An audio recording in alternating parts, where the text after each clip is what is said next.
अगर मैं इस प्रोजेक्ट को थोड़ा सा जूम आउट करूं तो आप लोग देख सकते हैं नीचे कुछ वोकल्स की भी लेयर है, क्योंकि कहीं ना कहीं जब मैंने इस बीट को प्रोड्यूस किया तो मुझे इतनी सही वाइब आ रही थी दैट मैंने उस पर लिरिक्स लिखे।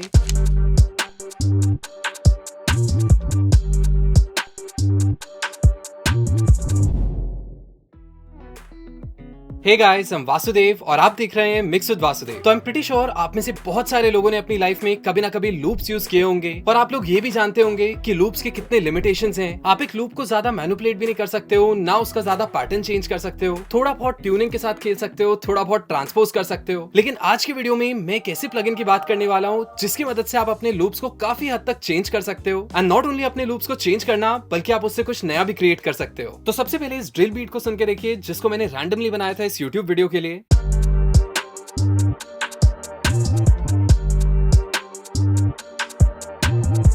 राइट, फील तो काफी सही है, लेकिन कहीं ना कहीं वो वाली मूवमेंट नहीं है जो यूजुअली ड्रिल ग्रूव्स में होती है। उसका सिंपल सा रीजन ये है क्योंकि मैंने यहाँ पे एक दो लूप्स यूज किए हैं जो मैं आप लोगों को सुना देता हूँ।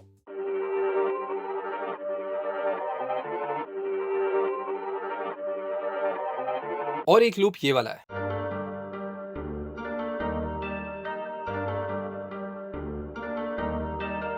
अब यहीं पे अगर मैं इस पे शेपर बॉक्स डाल दूं तो ये कुछ ऐसा साउंड करेगा।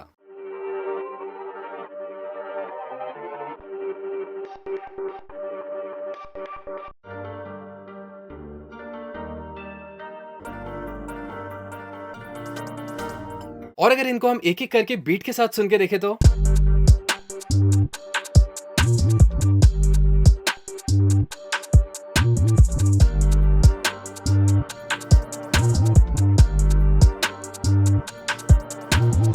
Right, so I am pretty sure आप लोगों को रियलाइज हो रहा होगा कि कैसे वो जो सिंपल से लूप्स थे, स्टैटिक जो चल रहे थे लूप्स, अब कहीं ना कहीं उनमें इतनी मूवमेंट ऐड हो गई है, उनमें कहीं ना कहीं हरकत ऐड हो गई है। तो जिस प्लगइन से मैंने साउंड प्रोड्यूस किया है उसका नाम है शेपर बॉक्स 3, और वैसे तो उस पर मैंने काफी सारे वीडियोस बनाए हुए हैं इस चैनल पे, आप लोग उनको चेकआउट कर सकते हैं बिकॉज ये one of my favourite creative tools है। ऑल्सो मुझे पता नहीं कितने लोगों ने नोटिस किया है, बट अगर मैं इस प्रोजेक्ट को थोड़ा सा जूम आउट करूं तो आप लोग देख सकते हैं नीचे कुछ वोकल्स की भी लेयर है, क्योंकि कहीं ना कहीं जब मैंने इस बीट को प्रोड्यूस किया तो मुझे इतनी सही वाइब आ रही थी दैट मैंने उस पर लिरिक्स लिखे। तो एक छोटा सा टारगेट रख लेते हैं आप लोगों के लिए कि अगर इस वीडियो पे 2500 लाइक्स आ जाते हैं, 2500 लाइक्स आ जाते हैं, तो कहीं ना कहीं ये जो रैप सॉन्ग है मेरी आवाज में, इसको मैं चैनल पे रिलीज कर दूंगा। भाई मुझे इसी प्लगइन की जरूरत थी, मुझे भी एक लाइसेंस दे देना। तू एक की बात कर रहा है, मैं इसके 3 लाइसेंसेस गिव अवे करने वाला हूँ। पर भाई मेरा काम तो एक से ही हो जाएगा। अबे तेरे लिए नहीं, जो लोग भी इस वीडियो से एक स्क्रीनशॉट लेके अपनी स्टोरी पे डालते हैं और मेरे को टैग करते हैं और साथ ही साथ केबल गाइस को फॉलो करते हैं, उनमें से रैंडमली 3 लोगों को चूज किया जाएगा और उन लोगों को शेपर बॉक्स 3 का लाइफ टाइम लाइसेंस मिलेगा।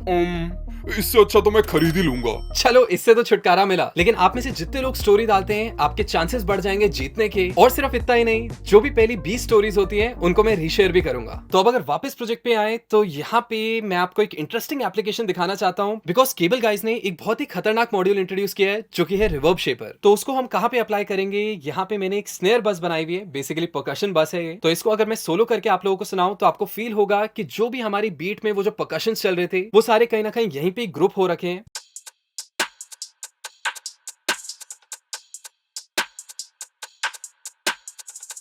सो नाउ लेट्स सी कि इसको हम लोग कैसे इंटरेस्टिंग बनाएंगे। उसके लिए मैं यहाँ पे एक शेपर बॉक्स डाल दूंगा एंड जैसे कि आप लोग देख सकते हैं यहाँ पे मैंने रिवर्ब मॉड्यूल को लोड कर दिया है। सो जैसे ही मैं इसको ऑन करता हूँ, ट्राई टू ऑब्जर्व कि हमारी परकशंस में क्या चेंज होता है।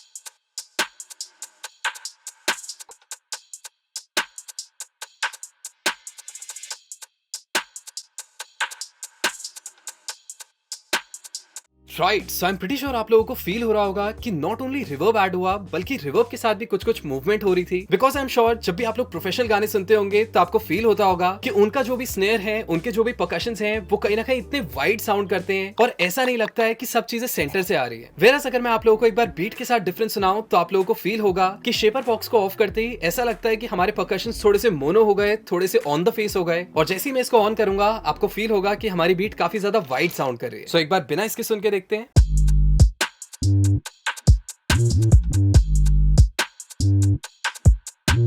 सो ऑल दो स्नेयर में रिवर्ब है, लेकिन फिर भी ऐसा फील हो रहा है कि परकशन सेंटर के बहुत ज्यादा क्लोज हैं। और जैसे ही मैं इसको ऑन करता हूं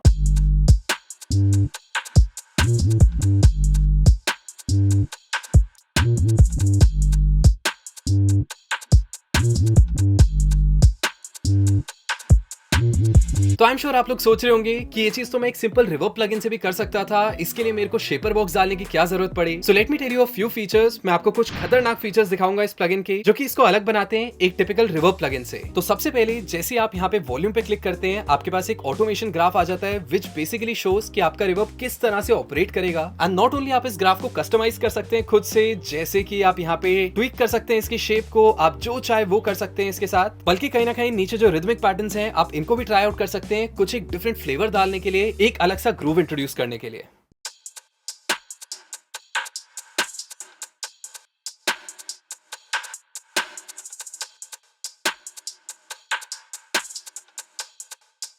क्या बात है। और इसी के साथ साथ जैसे ही आप यहाँ पे सेंड पे क्लिक करते हैं, वैसे ही आपको दिखेगा कहीं ना कहीं यहाँ पे एक ग्राफ बना आ गया। तो ये बेसिकली उसी तरह से एक्ट करता है जैसे कि आप अपने वोकल्स पे, इंस्ट्रूमेंट पे एक अलग बस में रिवर्ब को सेंड करते हो। सो यहाँ से आप परसेंटेज डिसाइड कर सकते हो आपको कितना रिवर्ब डालना है। एट द सेम टाइम यहाँ पे भी आप कस्टमाइज कर सकते हो ग्राफ को कि आपको कब उस सेंड का अमाउंट बढ़ाना है, कब उस सेंड का अमाउंट कम करना है। और सिर्फ इतना ही नहीं, यहाँ पे जैसे आप एनवेलप पे जाते हो, यहाँ पे एनवेलप को ऑन कर देते हो, सो यहाँ पे आपके पास एडिशनल फीचर्स आ जाते हैं जो कि और ज्यादा प्रिसाइज कंट्रोल देते हैं आपको। तो इसके लिए सबसे पहले बहुत ध्यान से सुन के देखिए कि आपका जो रिवर्ब है वो किस तरह से एक्ट कर रहा है।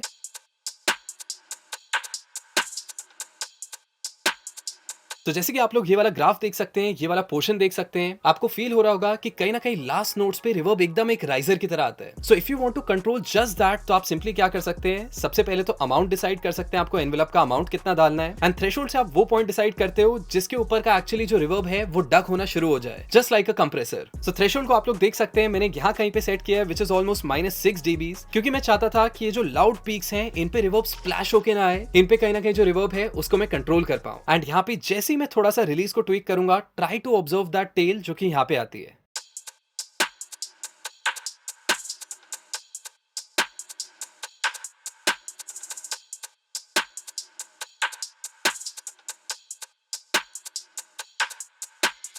Right, so I am pretty sure आप लोग देख पा रहे होंगे कि ये लाइन और ये लाइन जो थी यहाँ पे वो कहीं ना कहीं रिड्यूस हो गई, विच शोज कि जो हमारे लाउड हिट्स हैं अब उन पे रिवर्ब स्प्लैश नहीं करेगा। स्पेशली वो जो पार्ट्स है थ्रेशोल्ड के ऊपर, वहां पे हम अपने रिवर्ब को रिड्यूस कर सकते हैं। उसके बाद ये जो आप EQ के बैंड्स देख रहे हैं ऊपर, इससे आप लोग डिसाइड कर सकते हैं कि आपको अपने रिवर्ब को किस फ्रीक्वेंसी में डालना है। एंड जैसे कि आप लोग देख सकते हैं यहाँ पे कहीं ना कहीं मिड बैंड सिलेक्टेड है, यहाँ पे मैं लो भी सिलेक्ट कर सकता हूँ, प्लस मैं कहीं ना कहीं इसको मॉडिफाई भी कर सकता हूँ। मगर क्योंकि हम लोग स्नेयर पे काम कर रहे हैं, परकसिव एलिमेंट्स पे काम कर रहे हैं जो कि यूजुअली मिड्स और हाई फ्रीक्वेंसीज में होते हैं, इसीलिए यहाँ पे मैंने मिड बैंड को सिलेक्ट कर दिया है ताकि हमारा जो रिवर्ब है वो लो एंड को क्लटर ना करे और हमारे किक और बेस को प्रॉपर स्पेस मिल जाए। एंड इसके अलावा एक बोनस फीचर जो कि मेरे को बहुत ज्यादा पसंद आया इस प्लगइन का, वो है clear tails. So clear tails basically क्या करता है, काफी बार आपका जो रिवर्ब है वो ओवरलैप करने लगता है। सिर्फ फॉर एग्जांपल एक स्नेयर का हिट आया, अब उसके बाद उसका जो रिवर्ब है वो धीरे धीरे डिके होगा और उतने में क्या पता दूसरा परकशन आ जाए। सो उस केस में आपका रिवर्ब जो है वो बिल्डअप होता रहता है, वो कहीं ना कहीं मडी बनाता है आपके गाने को, आपके ग्रूव को अनक्लियर बनाता है। सो एक क्लियर टेल फंक्शन क्या करता है कि जैसे एक नया ऑडियो सिग्नल आता है, जैसे एक नया रिवर्ब आता है, तो ये जो पुराना वाला रिवर्ब है उसकी टेल को वहां पे कट कर देता है और आपकी जो बीट है, आपका जो ग्रूव है, ये उसको और क्लियर बना देता है।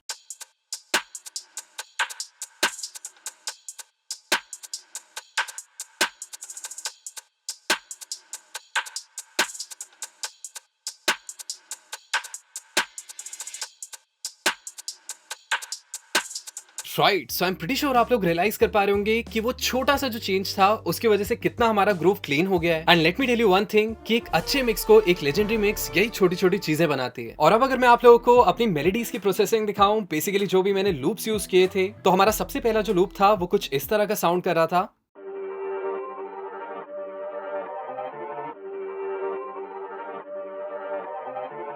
सो इस पे कहीं ना कहीं मैंने अपने शेपर बॉक्स में एक टाइम मॉड्यूल यूज किया हुआ है जो कि टाइम ऑल्टर करता है, टाइम की फ्लक्चुएशंस डालता है। एक पैन मॉड्यूल यूज किया हुआ है वो थोड़े से स्टीरियो इफेक्ट के लिए। फिर एक विड्थ मॉड्यूल है जो कि काफी ऑब्वियस है। फिर उसके बाद एक फिल्टर है जो कि EQ वाले फिल्टर का रोल प्ले करता है। फिर उसके बाद मैंने वॉल्यूम ऑटोमेशन के साथ थोड़ा सा खेला है। एंड एट लास्ट हमने यहाँ पे अपने रिवर्ब शेपर को यूज किया है, जिससे हमारा जो लूप है वो कुछ ऐसा साउंड करने लगा।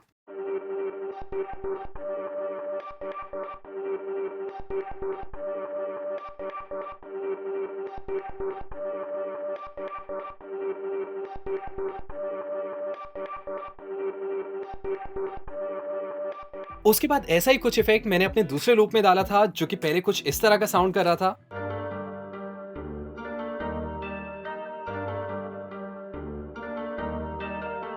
क्या बात है, इन इटसेल्फ काफी इंटरेस्टिंग साउंड कर रहा है, लेकिन कहीं ना कहीं मेरे को थोड़ी सी हरकत चाहिए थी, थोड़ी सी फ्लक्चुएशन चाहिए थी। सो यहाँ पे मैंने अगेन शेपर बॉक्स डाल दिया, यहाँ पे एक ड्राइव मॉड्यूल यूज किया हुआ है, क्रश मॉड्यूल यूज किया हुआ है, अगेन टाइम यूज किया हुआ है, इनका एक लिक्विड मॉड्यूल यूज किया हुआ है, जहाँ पे आप लोग देख सकते हैं यहाँ पे फेजर को मैंने इंट्रोड्यूस किया है थोड़ा सा, और फिर से हमारा जो रिवर्ब शेपर है उसको भी इसके अंदर डाला है, जिससे हमारी जो साउंड है वो कुछ ऐसी बन गई।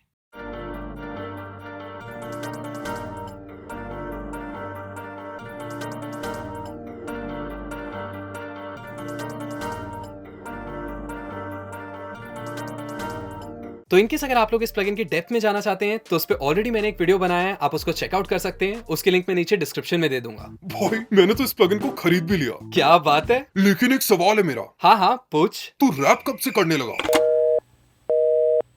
मगर क्योंकि हम लोग मकर मकर संक्रांति। क्या हुआ? ब्लिंक।